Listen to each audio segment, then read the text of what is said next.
کوئی شوگر کی پٹی بھی باندھ نہیں تھا. حضرت ایوب 18 سال بیمار رہے. زوجہ کہنے لگی دعا کر لو تو آپ فرمانے لگے بی بی سے کہ صحت کتنی دیر رہی؟ اس نے کہا 60 سال. تو آپ فرمانے لگے ذرا بیماری کو بھی 60 سال گزر لینے دو پھر دعا بھی کر لیں. یہ دعا کی اللہ، یہ لفظ کہے اللہ نے صحت دے دی، تندرستی آ گئی. ایک دن گھر میں بیٹھے بیٹھے زوجہ کہنے لگی کہ ایوب یہ بتاؤ دکھ اچھے کہ سکھ؟ آپ فرمانے لگے سارے دن ہی اللہ کے ہیں پر دکھ بڑے اچھے تھے. مجھ سے پوچھو تو دکھ بڑے اچھے تھے. کہا کس طرح؟ تو حضرت ایوب فرمانے لگے جب میں بیمار تھا تو 24 گھنٹے میں ایک دفعہ میرا رب میرا حال پوچھا کرتا تھا. ایک دفعہ میرا اللہ پوچھتا تھا ایوب تیرا حال کیا ہے؟ فرماتے ہیں 12 گھنٹے تو لذت ہی رہتی تھی کہ میرے رب نے میرا حال پوچھ لیا ہے، اور اگلے 12 گھنٹے میں انتظار کرتا تھا مالک حال دوبارہ کب پوچھے گا. فرمانے لگے اب صحت تو ہو گئی ہے پر اب میرا رب میرا حال تو نہیں نہ پوچھتا. بھائی مشکلات جو ہوتی ہیں وہ تو تجھے سجا دیتی ہیں، سوار دیتی ہیں. تجھے یاد آتا ہے کوئی اپنا، جب تجھے درد ہوتی ہے نا، تکلیف ہوتی ہے، پھر تیرا دل کرتا ہے کوئی کندھا ملے جہاں میں سر رکھ کے رہوں. پھر اسی لیے تو کسی درویش سے کسی نے پوچھا تھا اپنا کون ہوتا ہے؟ تو کہا جو تجھے دکھ کے وقت یاد آئے وہ تیرا اپنا ہے. جو تجھے عین آزمائش کے وقت یاد آئے اور تجھے اس کا نمبر فوراً تیرے موبائل پہ چلنے لگے وہ تیرا اپنا سجن ہے جس کو تو دکھ کے وقت یاد کرے. تو بھائی مشکلات کے بعد جو اللہ آسانی دیتا ہے.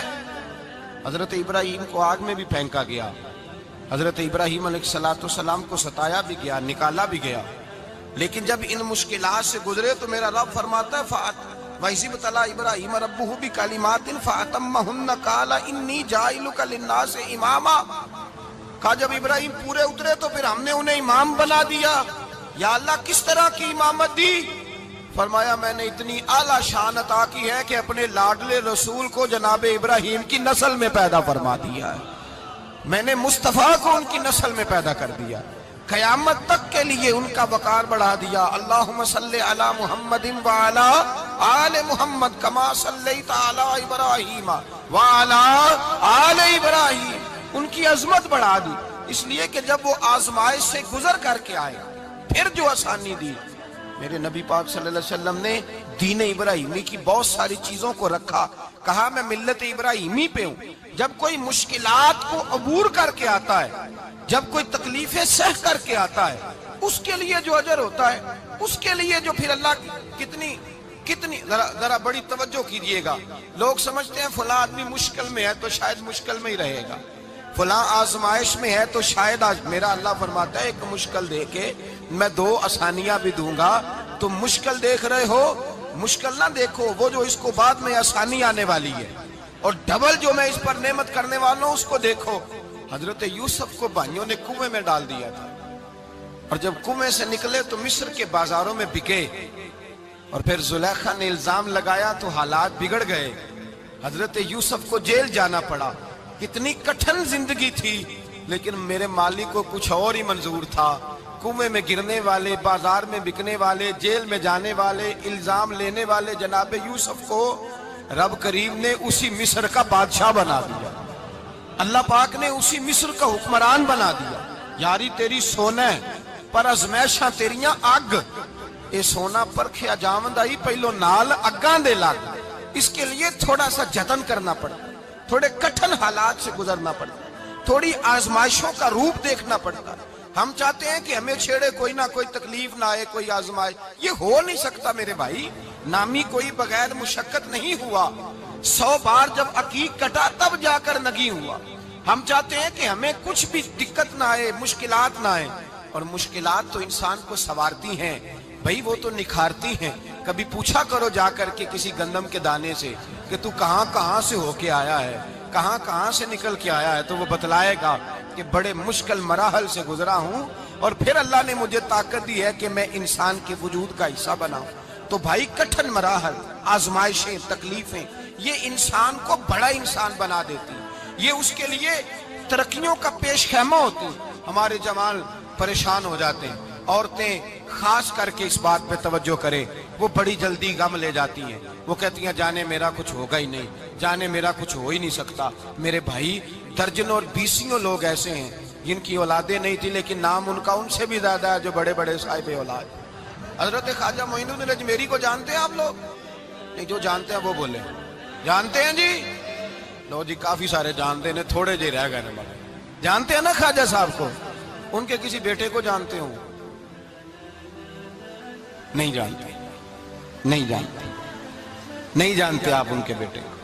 حضرت خواجہ معین الدین اجمیری رحمت اللہ تعالیٰ علیہ کے بیٹے کو نہیں جانتے، لیکن ویسے آپ ہندوستان میں کسی آدمی کو چھیڑ کے دیکھیں، وہ کہے گا میں خواجہ صاحب کا روحانی بیٹا ہوں، میں اولاد۔ حضرت غوث اعظم رضی اللہ تعالیٰ عنہ کی اولاد کو کم لوگ جانتے ہیں، لیکن آپ ویسے کسی کو پوچھ کے دیکھیں 11ویں والا پیر کون ہوتا ہے، ہر آدمی ہاتھ اٹھا کے بتائے گا خدا کے فضل سے ہم پر ہے سایہ غوث اعظم کا، ہمیں دونوں جہاں میں ہے سہارا غوث اعظم۔ لوگ جھوم کے بتلائیں۔ میرے بھائی، یہاں لوگ پریشان ہو جاتے ہیں کہ اولاد ہوگی تو یہ ہوگا، فلاں ہوگا تو یہ ہوگا۔ بھائی ایسی کوئی بات نہیں۔ میرے پاس پیسے ہوتے تو میرا ابا بیماری سے فوت نہ ہوتا۔ جو مالدار ہوتے ہیں تو کیا وہ بچ جاتے ہیں؟ حضرت اسرائیل انہیں چھوڑ جاتے ہیں؟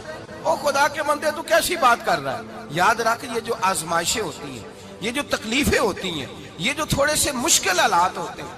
حضرت یونس علیہ السلام کی دوستی ہوگی حضرت جبریل امین سے، تو جناب جبریل ملنے آئے۔ حضرت یونس علیہ السلام فرمانے لگے جبریل میرا دل کرتا ہے مجھے اس بندے کی ملاقات کرا جو اللہ کا سب سے زیادہ عبادت گزار بندہ ہے۔ حضرت جبریل امین لے گئے دور دور فلسطین کے علاقے میں، اور لے جا کر ایک بندے سے ملاقات کرائی جس کی دونوں آنکھیں بھی کوئی نہیں تھی، دونوں بازو بھی کوئی نہیں تھی، دونوں پیر بھی کوئی نہیں تھی، اور اس بندے کی زبان پر لفظ بڑا کیا جاری تھے، یا اللہ تیرا شکر ہے، یا اللہ تیرا، بول کے کہیے، یا اللہ تیرا، اے اللہ تیرا شکر ہے۔ شکر شکر کر رہا تھا۔ حضرت جناب سیدنا یونس علیہ السلام کہنے لگے میں نے تجھے عبادت گزار کو ملانے کو کہا تھا، تو کہاں لے آیا؟ حضرت جبریل کہنے لگے یا یونس، یہ ہر چیز جانے کے باوجود اپنے رب کی رضا پہ راضی ہے۔ اس وقت دنیا میں نبیوں کے بعد جس سے اللہ سب سے زیادہ پیار کر رہا ہے وہ یہی بندہ ہے، یہ اپنے رب کی رضا پہ راضی ہے۔ اے تن میرا کنگی ہووے تے میں زلف سجن دی واواں، تے پوش میرے دی جتی بن جائے تے میں یار دی قدمی آواں۔ مارو مارو مینو مار مکاؤ، کوئی عذر نہ پیش لے آواں، تے جے سونا ہی میرے دکھ وچ راضی، جے سونا ہی میرے دکھ وچ راضی، جے سونا ہی میرے دکھ وچ راضی، تے میں سکھ نو چلے ڈاواں۔ مالک کی جب اس حال میں راضی ہے تو بس ٹھیک ہو گیا، ٹھیک ہو گیا۔ وصل اچھا ہے نہ فراق اچھا ہے، بس جس حال میں محبوب رکھے وہی حال اچھا ہے۔ در نبی پر پڑا رہوں گا، پڑے ہی رہنے سے کام ہوگا، کبھی تو قسمت کھلے گی میری، کبھی تو میرا سلام ہوگا۔ خلاف معشوق کچھ ہوا ہے، نہ کوئی عاشق سے کام ہوگا۔ خلاف معشوق کچھ ہوا ہے، نہ کوئی عاشق سے کام ہوگا۔ خدا بھی ہوگا ادھر ہی ہے دل جدھر وہ علی مقام ہوگا۔